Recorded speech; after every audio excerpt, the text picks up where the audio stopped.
pessoal, tudo bem? Estou passando aqui só para lembrar vocês que hoje é o último dia, gente, para a gente solicitar o certificado, tá bom? Ó, o certificado, pessoal, ele acompanha o material complementar deste curso aqui, que é um e-book, ó, exclusivo e que tem todo o conteúdo de todos os slides e tá incrível. Bom, bora para a aula agora.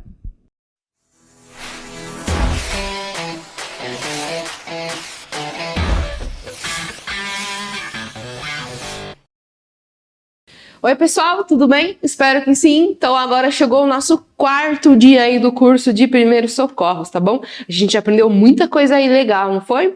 Então, vamos continuar aprendendo mais coisas legais. Bom, eu queria já dizer para vocês muito obrigada. Hoje nós vamos falar de um assunto super importante. O que é esse assunto, professora? Vamos falar de traumatismo crânioencefálico e como evitar, como que funciona, né? O que eu preciso saber para poder ter uma boa conduta. Eu sou da área da enfermagem, não sou um profissional, né, de qualquer outra área, mas eu quero também saber sobre esse tema. Eu posso, professora? Posso? Posso ter uma boa abordagem? Claro que pode também. Então, por isso que a gente vai falar sobre isso hoje, tá bom? Primeiro, vamos falar sobre a definição. Só que antes disso, eu queria dizer para vocês que tem algumas imagens bem fortes. E se você tiver algum problema com imagem forte, não veja as imagens, mas escute o áudio aí do vídeo, certo? Então vamos lá, primeiro conceito aí, né, que é importante a gente saber. O TCE, o que significa TCE? Anota aí, traumatismo crânioencefálico, tá bom? Traumatismo crânioencefálico, pessoal, ele pode ter vários estágios aí, vários níveis de gravidade. Então esse aí é mais aprofundado, a gente vai falar em um outro dia. Eu vou falar mais do conceito básico para vocês, tá bom? Então ele constitui, pessoal, em qualquer agressão que acarrete a uma lesão anatômica ou algum comprometimento ali da função mesmo do couro cabeludo, bem como das meninges e do encéfalo. Certo? No caso aí, da cabeça em si, do crânio. Bom, e ele é uma das causas, pessoal, de morte, assim, muito frequente. Entre os 2 e até os 40, 45 anos de idade aí de vida do indivíduo, tá bom? Como tá aí na imagem, quem conseguir ver a imagem, aqui eu tenho dois casos clássicos de trauma crânioencefálico. Um foi por FCC, né? Foi no caso de uma machadada, e o segundo foi por causa de uma paulada. Então também entra aí como causa de FCC. Tá? E entra também como um dos casos de TCE. Esse paciente tem muito caso assim de TCE, os pacientes que têm bastante caso são crianças, pessoal, e idosos, geralmente com o quadro de queda da própria altura. Geralmente queda da própria altura, ela tem uma ocorrência muito grande de TCE, tá? Por quê? Porque a gente tropeça, cai e a criança bate a cabeça. A criança bateu a cabeça é um indício assim bem grande de fazer um TCE, tá bom? Outro indício aí de fazer TCE é aquelas batidas que às vezes a criança gosta de bater a cabeça no chão para fazer birra, para fazer manha ou para chamar atenção. Gosta de bater a cabeça na parede. Com isso, pode ser que ela leve, né, uma lesão de osso, no caso frontal aí. Pode ser uma base? Pode ser também, tá? Então, toma muito cuidado com essa questão de criança bater a cabeça aí. Ah, professora, mas é aquela história de que criança não pode bater a cabeça, se bater a cabeça não pode dormir. É verdade? Não é que é verdade, que é mentira, nem que é mito e que não é mito. Bom, qualquer tipo de lesão ou trauma aí na cabeça, a gente tem que manter esse paciente vigil. O que é vigil? É lúcido e acordado, para saber se ele vai ter algum tipo de alteração ou de alguma complicação. Por isso que a gente fala que esse paciente precisa ficar sempre acordado, estar lúcido aí. Tá bom? No caso aí das pancadas na cabeça, pessoal, geralmente não precisa ser tratada com muita urgência, mas depende do caso. Ele pode ser um TCE leve, mas que pode se transformar em um moderado e se transformar em um TCE grave, tá bom? No caso aí, entanto, se tiver um trauma, ele for muito forte, né? E o que acontece em acidentes, né? De casos de trânsito, geralmente é aqueles que a gente fala que é de chicote, que a pessoa freia o carro com tudo ou bateu na traseira de outro carro ou de uma moto e ela põe a cabeça para frente e volta. Isso aí pode dar um TCE? Pode sim, tá bom? E o que é preciso fazer para reduzir, na verdade, essas complicações aí? E aí tem uns sinais e sintomas que a gente precisa estar super ciente. Como, por exemplo, se tiver no caso aí, epistaxe, anota aí, epistaxe. O que é epistaxe, professora? É o que está descrito bem aí para vocês como Perda de sangue pelas narinas, tá? Vou dar uma grifadinha aí com vocês de amarelo, tá? Então, se você tiver no caso aí um paciente que ele tem perda de sangramento nasal, a gente chama isso de epistaxe, tá? Então, coloca aí, ó, perda de sangramento pelas narinas, tá? Isso a gente chama de epistaxe, isso é super importante. Pode ser que quer dizer que o trauma na cabeça foi muito mais forte, tá bom? Inconsciência, o paciente está inconsciente, é uma condição grave? Bem grave, então por isso que a gente precisa que ele fique acordado, tá bom? Náuseas e vômitos é característico também de trauma crânioencefálico, tá bom, pessoal? Sonolência, normal, por isso que a gente fala que a criança quer dormir, e não pode deixar dormir. Mas é por causa dessa situação, da gente poder avaliar a funcionalidade, então, desse paciente, tá bom? O que mais? Diminuição da lucidez, pode ter alteração de equilíbrio, a pessoa não consegue ficar equilibrada tanto em pé como sentada, tá bom? Perda de visão temporária, e às vezes ela pode ser até progressiva, e às vezes pode ficar por mais tempo ainda, mas às vezes é transitória. Pode ser que volte? Pode ser que volte, tá bom? Perda da visão, como a gente já falou, e convulsões. Eu vou falar sobre convulsão e o que a gente deve fazer no caso de convulsão também, tá? Mas é uma dos sintomas aí de trauma crânioencefálico também, além da convulsão ser outra coisa também, certo? E uma dor de cabeça que a gente chama de cefaleia muito, muito forte e continuada, né? Então, às vezes a dor de cabeça é tão forte que o paciente tem náuseas. Então, por isso que um sinal-sintoma, ele adere ao outro, justamente por causa disso. Tá bom, pessoal? Que mais, professora? Na verdade, pessoal, o TCE, ele é tão assim complexo porque ele pode geralmente ser provocado em acidente de trânsito. E a maioria deles, 70% deles, também são por causa de acidente de trânsito. E geralmente é no sexo masculino. Vai saber o porquê, não é mesmo? Bom, mas enfim, quedas também, 20% dessas causas aí são de quedas, que a gente chama de queda da própria altura, tá? E no caso aí raro, de 15 a 10% aí, são de agressão ou por projétil de arma de fogo, que a gente chama de ferimento por arma de fogo, que é o FAF, que eu já ensinei isso pra vocês lá atrás, tá bom? Bom, primeiro socorro aí nessa situação. Eu preciso pedir para quê? Para que essa vítima fique calma. E preciso me acalmar também. Não tem nada mais complicado e mais louco do que você ir lá socorrer uma pessoa e você tá mais maluca do que ela, tá bom? Tá mais acelerada do que ela. Então passe calma sempre para essa pessoa, tá bom? Então acalma a vítima, tenta avaliar as funções vitais, se a pessoa sabe qual é o dia de hoje, o nome dela completo, se ela sabe te falar o que aconteceu. Tudo isso são dados importantes que a gente precisa saber. Outra coisa, não dê nada para essa pessoa, para essa vítima beber. Nada, nada, nada. Então, a partir desse momento, ela entra em jejum.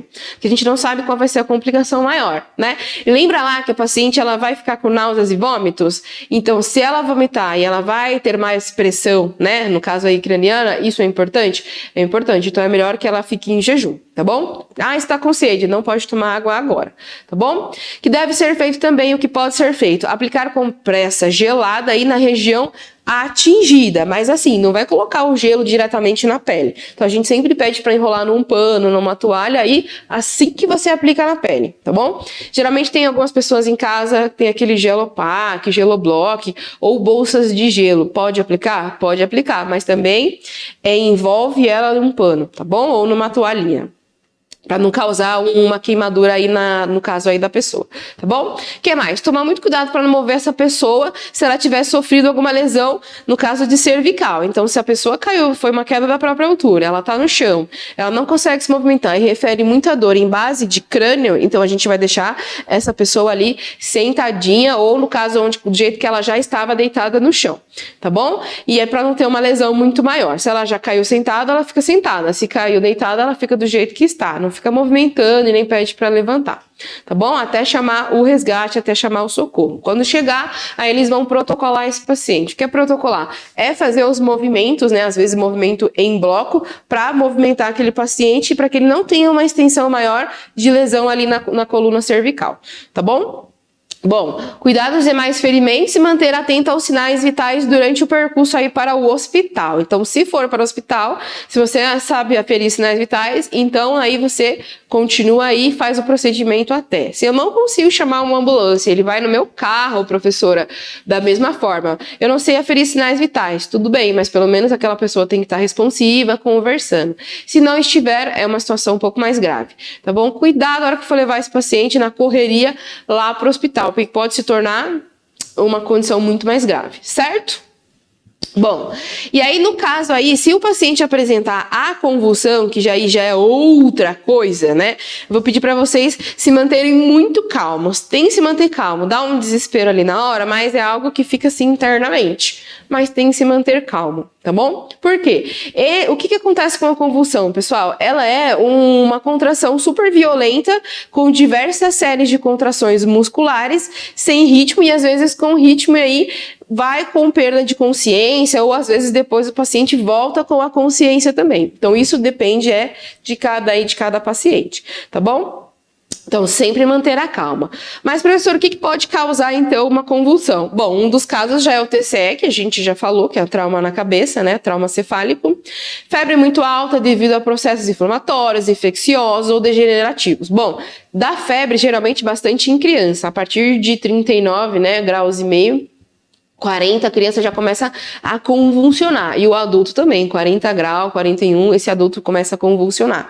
Mas isso é um evento do corpo, né? Fazendo com que volte a funcionar e que tente baixar a temperatura sem auxílio. Mas isso é coisa do corpo, mas o corpo não consegue fazer isso sozinho. Então, por isso que precisa de atuação, de medicamentos e coisas nesse sentido. Tá bom, pessoal? O que mais? No traumatismo da cabeça que a gente já falou, hemorragias intracranianas, como por exemplo um acidente vascular encefálico e hemorrágico, né?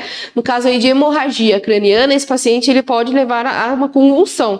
Por quê? Porque ali é um espaço que já está para o cérebro. E se ali ele tem uma compressão, eu posso levar esse paciente a ter uma convulsão.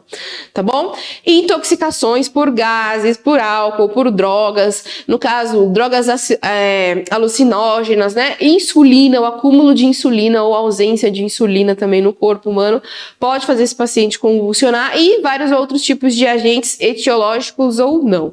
Tá bom? O paciente ele entrou em crise convulsiva por uso de drogas, tá? Pode acontecer?